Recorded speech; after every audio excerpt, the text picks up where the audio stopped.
mengenai struktur anatomi kulit. Nah, seperti yang kita ketahui, kulit adalah organ yang membedakan, memisahkan, melindungi, dan menginformasikan hewan atau manusia terhadap kondisi lingkungan yang ada di sekitarnya.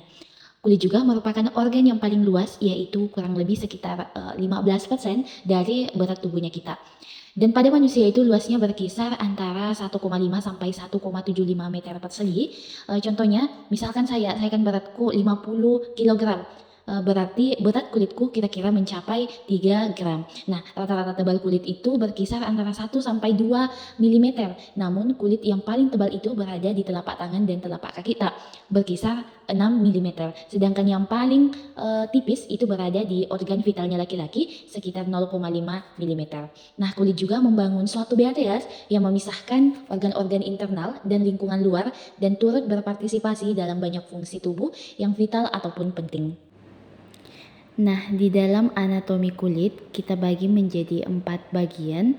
Yang pertama ada lapisan kulit, yang kedua ada kelenjar pada kulit, yang ketiga ada saraf pada kulit, dan yang terakhir ada rambut. Nah, yang pertama kita bahas adalah lapisan kulit. Secara garis besar dibagi menjadi 3 bagian. Lapisan pertama itu ada epidermis, kemudian di bawahnya itu epidermis ada dermis atau lapisan kedua, kemudian lapisan yang paling bawah atau di bawahnya dermis itu ada hipodermis.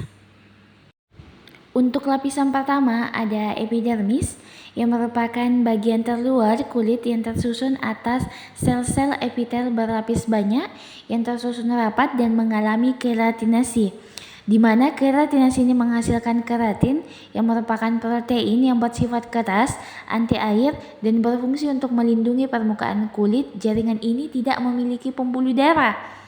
Nah, epidermis itu terbagi menjadi 5 lapisan. Yang pertama ada stratum corneum, kemudian lapisan kedua ada stratum lucidium, kemudian lapisan ketiga ada stratum granulosum, kemudian lapisan keempat ada stratum spinosum, kemudian yang terakhir ada stratum basalis.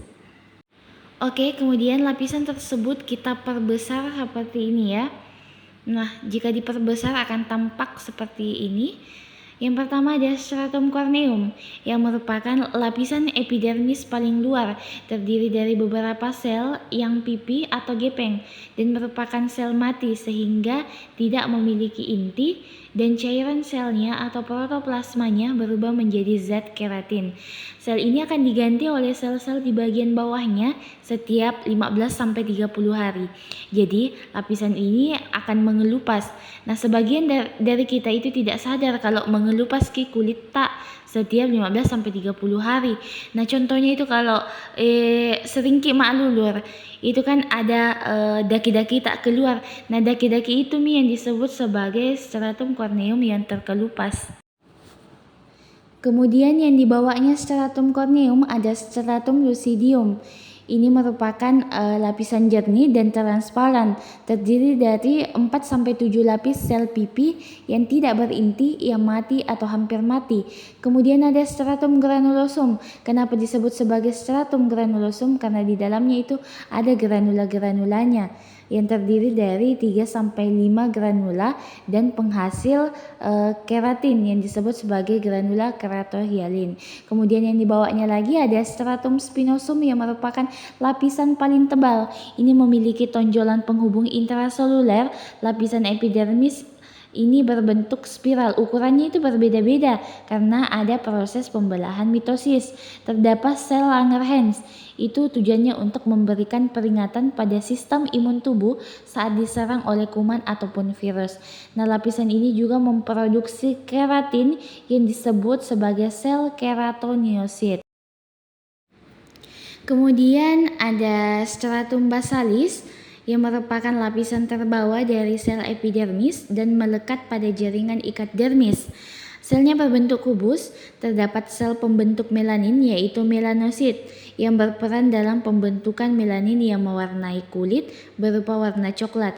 Nah, semakin banyak melaninnya itu kulit tak, maka kulit akan semakin gelap. dia itu berasal dari sinar matahari atau sinar UV. Jadi kalau semakin banyak berjemur di sinar matahari, maka semakin gelap juga kulit tak. Nah, ini juga sangat berbahaya kalau berlebihan bisa menyebabkan kanker atau kerusakan DNA kulit. Nah, di dalamnya juga terdapat sel Merkel ini yang warna biru-biru yang membuat kulit menjadi sensitif terhadap tekanan. Kemudian ada lapisan dermis atau lapisan kedua dari lapisan kedua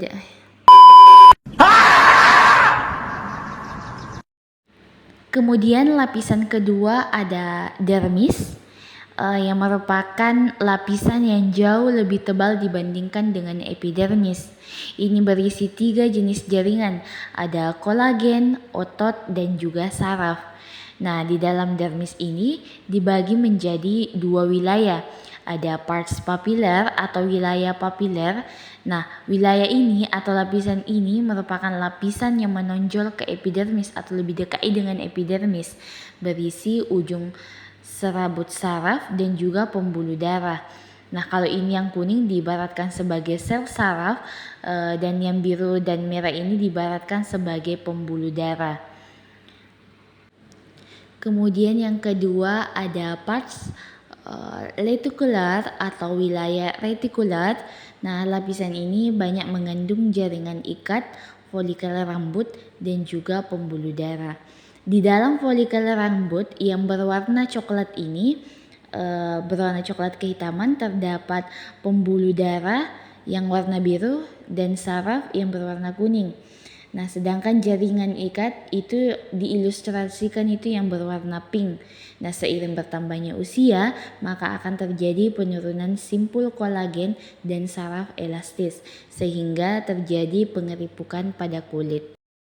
Lapisan berikutnya ada hipodermis atau biasa juga disebut dengan subcutaneous yang merupakan kelanjutan dari lapisan dermis. Ini terdiri atas jaringan ikat longgar dan juga sel-sel lemak. Nah, ini yang bundar-bundar yang warna kuning diibaratkan sebagai sel lemak atau disebut sebagai sel adiposa atau sebagai tempat penyimpanan cadangan makanan. Nah, juga terdapat ujung saraf tepi, pembuluh darah, dan juga getah bening. Tebal tipisnya jaringan adiposa itu tergantung di mana lokasinya. Misalkan di bagian perut atau abdomen itu terdapat 3 cm, sedangkan di bagian kelopak mata itu yang paling tipis. Selanjutnya kita membahas kelenjar pada kulit. Nah, kelenjar pada kulit itu dibagi menjadi 2 bagian. Yang pertama ada ekrin, ini yang warna biru-biru. Nah, ekrin itu terdapat pada dahi, telapak tangan, dan kaki. Sekresi keringat dari kelenjar ekrin mengandung air yang banyak garam yang fungsinya untuk mempertahankan suhu tubuh, dan apokrin yang ini yang warna pink kayak kayak kepompong, itu dia berada pada bagian tertentu seperti ketiak atau area payudara dan organ vital. Sekresinya awalnya tidak bau tapi karena adanya karena adanya bakteri jadi bau itu kenapa biasa orang di kalipaknya itu mak bau sebelum, ternyata sebenarnya tidak bau cuma karena adanya bakteri jadi bau Kelenjar yang kedua ada kelenjar sebaceus. Itu menghasilkan sebum. Sebum ini untuk pelembut kulit atau sebagai bakterisida atau sebagai pembunuh bakteri. Kemudian di dalam anatomi kulit juga terdapat reseptor pada kulit, di mana reseptor ini merupakan sinyal sensorik, sinyal pengirim ke otak sehingga kita rasakan itu yang apa-apa yang ada di sekitar tak.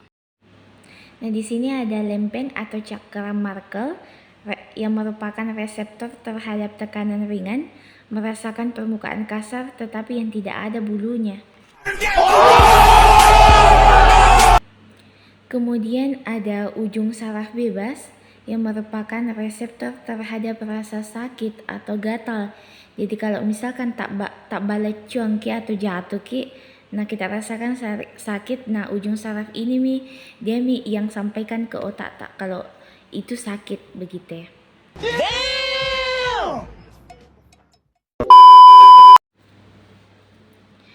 Kemudian ada ujung saraf rambut. Nah, ujung saraf akar rambut ini dia itu yang rasakan kalau misalkan tercabut ki bulu-bulu tak atau tercabut ki rambut tak, dia mi yang sampaikan nih ke otak. Kemudian ada corpuscula Meissner.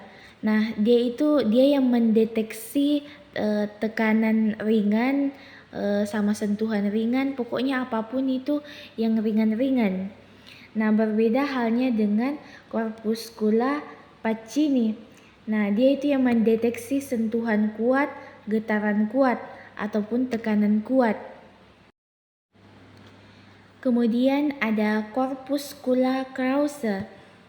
Dia yang mendeteksi sentuhan dan gerakan.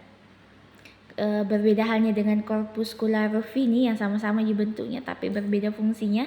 Dia mendeteksi sentuhan dan gerakan tapi di sekitarannya gitu jaringan ikat yang warna pink. Anatomi kulit yang terakhir itu ada rambut. Nah, di dalam rambut selain terdapat ujung saraf rambut juga terdapat otot erektor pili, di mana pada saat kita merinding atau merasakan takut, nah dia itu yang kasih berdiri ke bulu-bulu tak, dia yang kasih merinding ke. Dan hampir semua bagian tubuh itu memiliki rambut. Selanjutnya yaitu fungsi kulit, di mana dalam tubuh manusia kulit mempunyai beberapa fungsi. Yang pertama yaitu sebagai penerima rangsangan. Kulit sangat peka terhadap berbagai rangsangan sensorik yang berhubungan dengan sakit, suhu panas atau dingin, tekanan, dan getaran. Kulit sebagai alat perasa dirasakan melalui ujung-ujung saraf sensorik. Yang kedua yaitu sebagai tempat penyimpanan lemak, di mana dalam kulit lemak-lemak disimpan di bawah kulit yang akan digunakan sebagai cadangan energi. Yang ketiga yaitu sebagai pengeluaran atau ekskresi, di mana kulit mengeluarkan zat-zat tertentu yaitu keringat yang dikeluarkan melalui pori-pori keringat dengan membawa garam, yodium, dan zat kimia lainnya. Selanjutnya yaitu sebagai pengatur suhu tubuh. Kulit mengatur suhu tubuh melalui dilatasi dan konstruksi pembuluh darah kapiler, serta melalui respirasi yang keduanya dipengaruhi oleh saraf otonom. Ketika terjadi perubahan pada suhu luar, darah dan kelenjar keringat kulit mengadakan pengeluaran seperlunya dalam fungsinya masing-masing.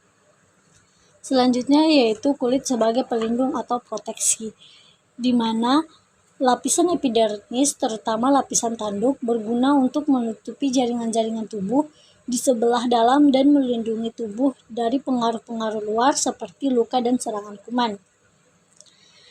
Yang keenam yaitu kulit sebagai tempat penyimpanan vitamin D, di mana pada kulit terdapat provitamin D yang dapat diubah menjadi vitamin D dengan bantuan ultraviolet.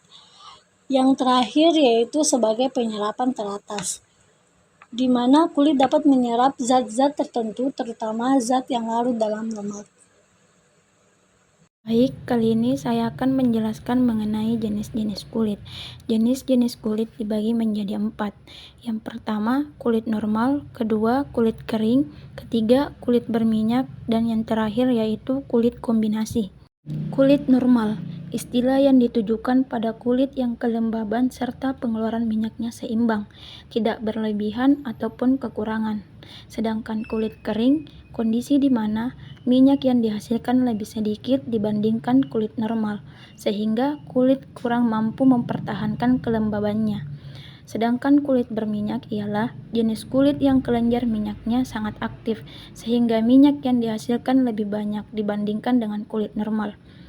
Sedangkan kulit kombinasi ialah jika pada bagian dagu, hidung, dan dahi atau sering disebut sebagai tison berminyak, sedangkan sekitarnya terasa kering, maka disebut sebagai jenis kulit kombinasi.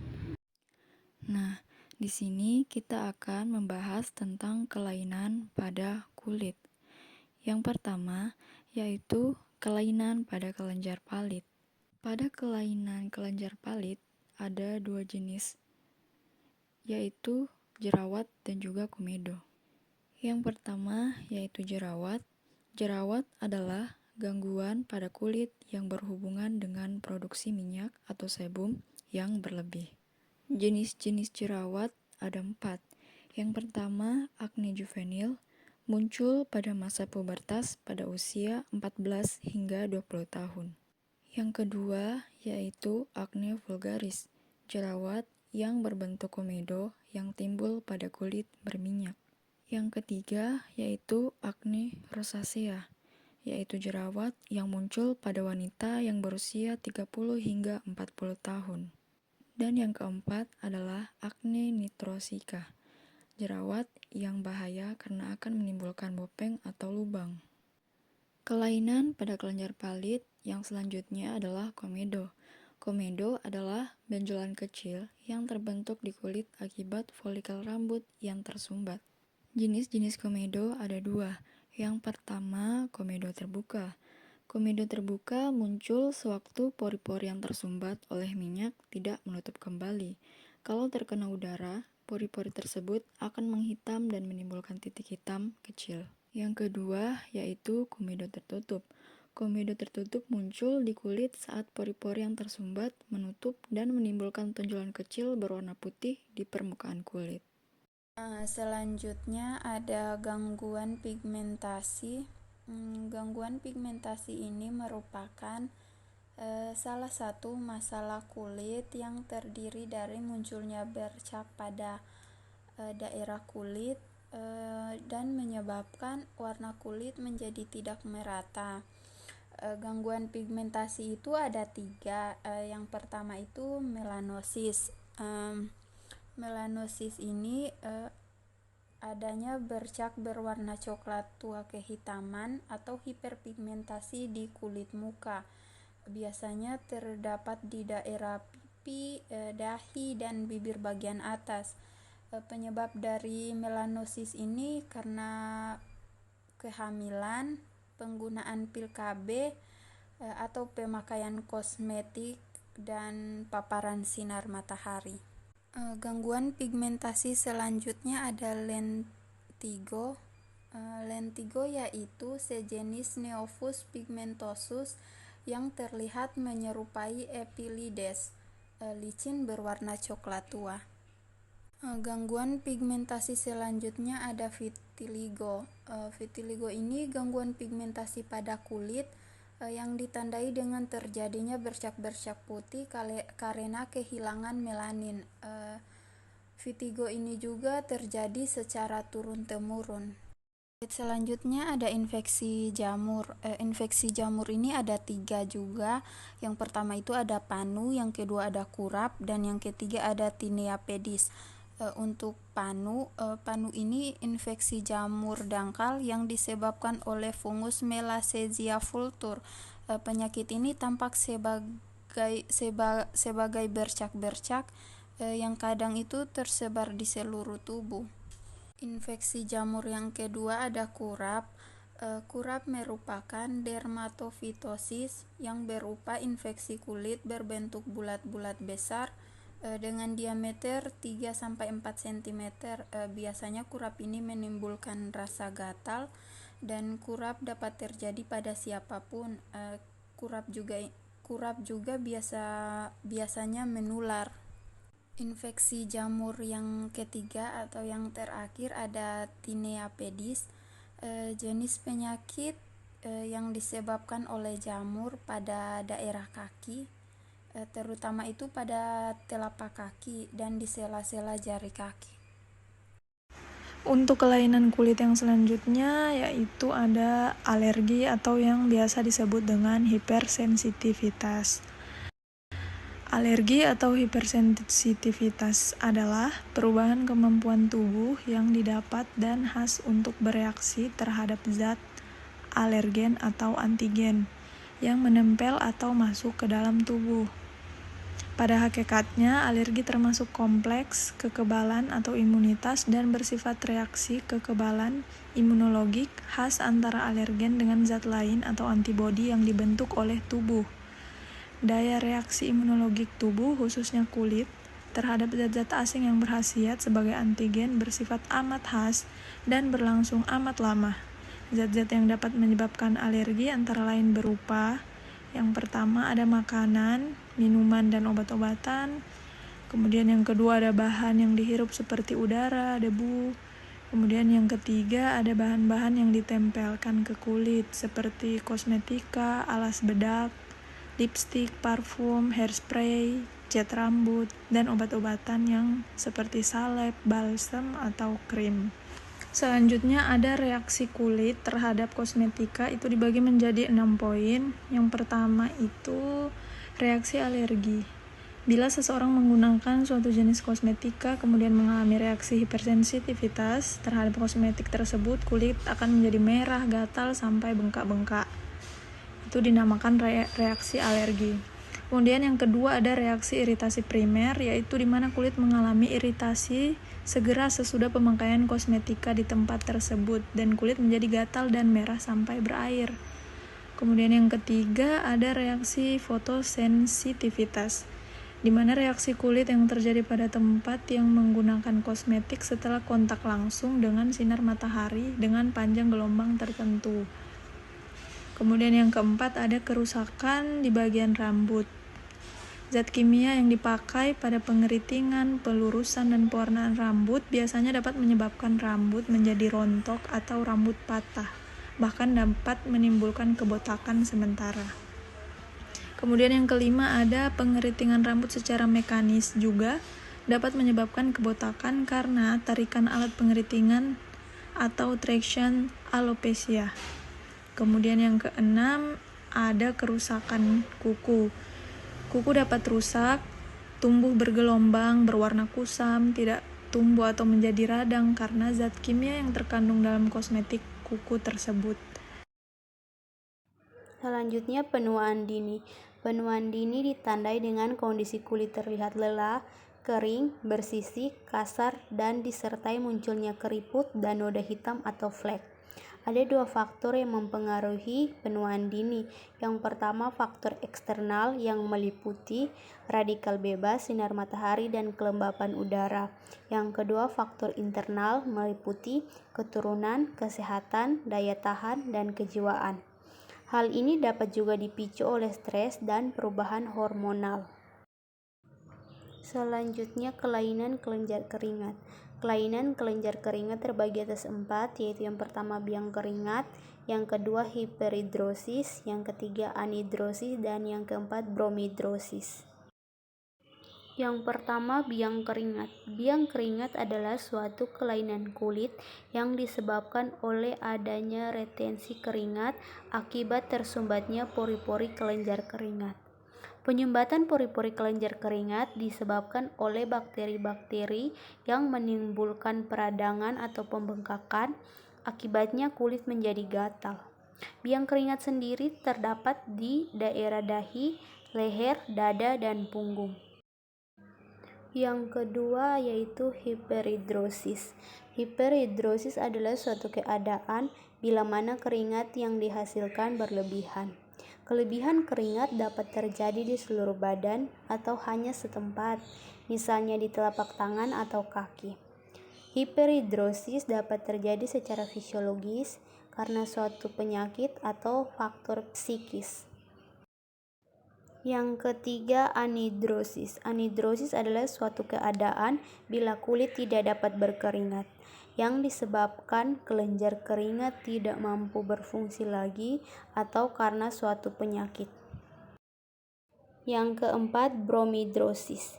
Bromhidrosis biasa disebut bau badan, yang mungkin disebabkan oleh bakteri di kulit yang mengadakan dekomposisi keringat atau karena kelenjar keringat apokrin bekerja lebih aktif. Bromhidrosis selalu disertai hiperdrosis dan higienis kulit yang baik dapat mencegah bromhidrosis.